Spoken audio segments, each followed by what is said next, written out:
Cirende berasal dari nama pohon rende, karena sebelumnya di kampung ini banyak sekali populasi pohon rende. Pohon rende itu sendiri ialah pohon untuk bahan obat herbal. Maka dari itu, kampung ini disebut Kampung Cirende. Kampung adat Cirende terletak di Kelurahan Lewi Gajah, Kecamatan Cimahi Selatan, terdiri dari 50 kepala keluarga atau 800 jiwa, yang sebagian besar bermata pencaharian bertani ketela. Kampung adat Cirende ini sendiri memiliki luas 64 hektar, terdiri dari 60 hektar untuk pertanian dan 4 hektar untuk permukiman. Sebagian besar penduduknya memeluk dan memegang teguh kepercayaan Sunda Wiwitan hingga saat ini, selalu konsisten dalam menjalankan ajaran kepercayaan serta terus-menerus melestarikan budaya dan adat istiadat yang telah turun-menurun dari nenek moyang mereka. Adat istiadat yang diturunkan secara turun-temurun menjadi daya tarik pengunjung. Secara adat, masyarakat Kampung Adat Cirende memiliki konsep kampung adat yang selalu diingat sejak zaman dahulu. Konsep yang terbagi menjadi 3 bagian ini terkait dengan penggunaan lahan. Konsep yang diwariskan secara turun-temurun ini yaitu leuweung larangan atau hutan terlarang, yaitu hutan yang tidak boleh ditebang pohonnya dengan tujuan untuk menyimpan air guna memenuhi kebutuhan masyarakat adat Cirende. Leuweung tutupan atau hutan reboisasi, yaitu hutan yang digunakan untuk reboisasi. Masyarakat dapat menggunakan pohon dari hutan tersebut, namun mereka harus menanam kembali dengan pohon baru dalam hutan yang memiliki luas sekitar 2 hingga 3 hektar. Leuweung baladahan atau hutan pertanian, yaitu hutan yang dapat digunakan untuk berkebun oleh masyarakat Cirende. Biasanya ditanami jagung, kacang tanah, singkong, pela, dan umbi-umbian. Kampung yang sebagian masyarakatnya menganut kepercayaan Sunda Wiwitan itu diperkirakan sudah ada sejak abad ke-16 atau sekitar 500 tahun yang lalu. Para sesepuh atau karuhun yang ada diyakini sebagai sosok di balik lahirnya Kampung Adat Cirende diantaranya Eyang Nur Salam, Eyang Ama, hingga Aki Madrais. Hal lain yang masih diperkirakan masyarakat Kampung Adat Cirende namun mungkin sudah ditinggalkan oleh banyak orang, yakni bagaimana menyelaraskan kehidupan kepercayaan dengan alam atau hukum alam Tritangtu, yang berarti Gusti yang mengasih, alam yang mengasah, dan manusia yang mengasuh atau mengurus.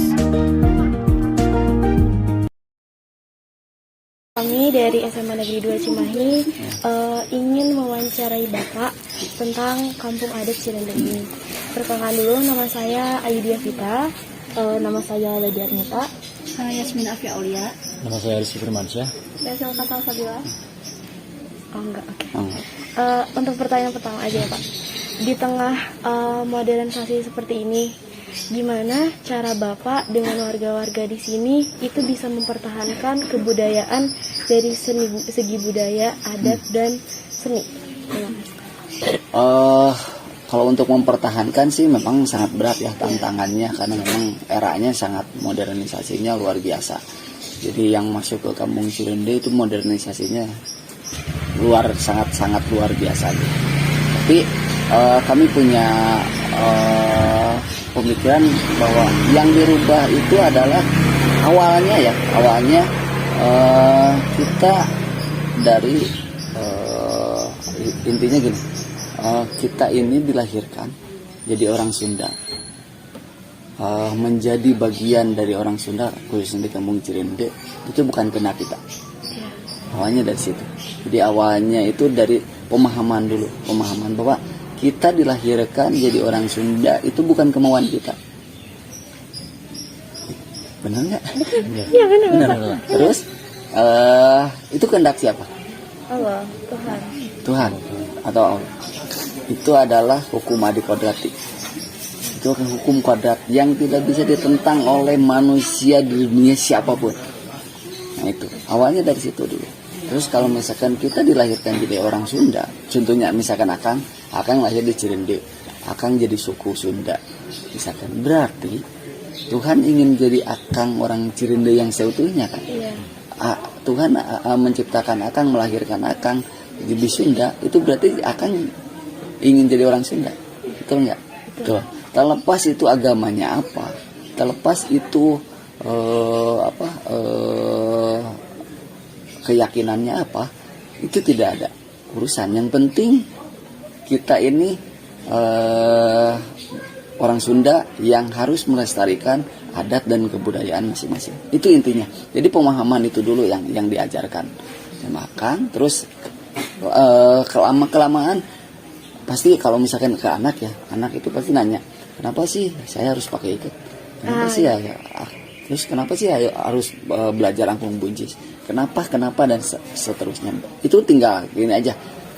Tinggal nanti ada pemahaman seperti itu. Gitu. Jadi kalau misalkan untuk belajar, untuk mempertahankan, awalnya sih memang dari diri kita dulu. Jadi dari pemahaman kita bahwa kita ini bukan jadi orang Sunda, bukan kehendak kita kok. Makanya ya ada adat dan kebudayaannya yang harus wajib kita lestarikan. Intinya gitu. Jadi kalau di Cirende ini sebenarnya memang tidak banyak ngobrol dan sebagainya. Kayak Akang misalkan main kecapi ya main aja. Paling dilihat sama anak-anak, Kang saya boleh gak main kecapi? Akang main angklung buncis gitu. Dilihat sama anak-anak, Kang boleh nggak saya main angklung buncis? Kayak gitu. Itu. Pertanyaan kedua, di sini kan makanan pokoknya singkong. Hampir sewarga. Tapi kalau seandainya salah satu warga di sini udah tidak makan nasi lagi, boleh nggak? Maksudnya kayak mereka makan nasi gitu. No, mereka makan nasi dari beras gitu. Iya. Sebenarnya gini, jadi orang Cirende itu tidak diharuskan untuk memakan nasi singkong, karena memang banyak juga yang mau makan nasi dari beras gitu, kampung Cirende. Tapi intinya gitu, ini adalah warisan. Ini adalah sudah menjadi adat dan ini sudah menjadi kebudayaan kampung Cirende. Terus kalau misalkan ini Akang ditanya ya, kenapa sih Akang misalkan sampai saat ini masih mempertahankan budaya makan singkong sampai hari ini? Karena Akang tahu sejarah. Karena Akang tahu sejarah. Sejarah mengalihkan yang tadinya mau makan beras menjadi beras singkong itu sangat berat loh. Tidak sembarangan. Dan tidak semudah yang dibayangkan. Contohnya gini, Akang dulu dapat cerita seperti ini. Tahun 1918 itu para sepuh mulai menggagas untuk beralih. Beralih itu kan bingung, harus kemana sih, harus makan apa? Intinya berasnya tidak dimakan, tidak boleh dimakan. Intinya berasnya disimpan, tidak boleh dimakan. Mencoba ke jagung, mencoba ke talas, mencoba ke ubi, mencoba ke singkong hanya digoreng, hanya direbus dan sebagainya. Itu sangat berat, sangat berat. Mencoba alternatif, mencari alternatif itu sangat berat. Baru ditemukan yang namanya beras singkong yang sekarang Akang makan itu tahun 1924. Kebayang tuh 6 tahun masyarakat kampung Cirende mencoba mencari alternatif yang lain. Dan itu sampai kurus kering. Katanya para sepuh yang mengegas itu kurus kering sampai capek. Terus ada yang nanya, Mama, kunaon cenah urang teh capek-capek? Ngerti bahasa Sunda kan? Ngerti. Kunaon urang teh capek-capek, ripuh-ripuh, kudu beralih. Nah, gitu. Terus jawabannya apa? Nyaah kanak inju. Sayang kanak inju. Jadi sayang ke siapa? Sayang ke Akang kan, sayang ke turunannya gitu berarti. Nah, perjalanan yang segitu panjangnya, perjalanan yang segitu bisa disebut mengkhawatirkan, itu tidak mudah seperti bayangan yang dikira. Itu yang menguatkan Akang sampai hari ini. Berarti Akang itu kalau misalkan sekarang Akang makan nasi beras gitu, berarti sangat tidak menghargai sejarah. Sangat tidak menghargai sejarah yang panjang, yang karena itu kan perlawanan kepada Belanda waktu zaman dulu. Itu. Ini pertanyaan terakhir. Ya.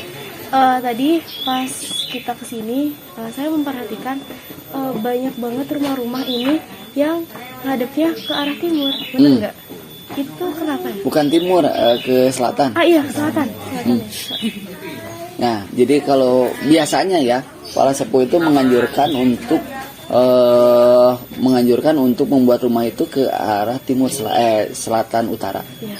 Ngaler ngidul atau ngidul ngaler. Kenapa katanya? Itu untuk kesehatan. Coba aja tanya. Kalau misalkan kan kalau matahari dari sebelah timur itu pasti masuk ke lorong. Masuk ke rumah. Oh iya. Masuk ke jendela kan, masuk cahayanya masuk, udaranya masuk otomatis. Itu Sebenarnya udah kelihatan bukan untuk feng shui atau apa ya. Kelihatannya memang kayak sepele ya. Iya. Kok kenapa sih sepuh menganjurkan untuk timur ke utara ke selatan gitu. Karena itu untuk supaya udara masuk, terus perputaran udaranya juga bagus. Itu udara cahayanya masuk, terus kan paling bagus nih cahaya matahari itu paling bagus ya untuk tubuh kita, untuk lingkungan kita. Intinya itu sih. Ya mungkin segitu aja. Terima kasih banyak Kak udah diluangkan waktunya. Sama-sama. Sudah diberikan jawaban yang sangat menambah ilmu. Terima kasih banyak. Sama-sama.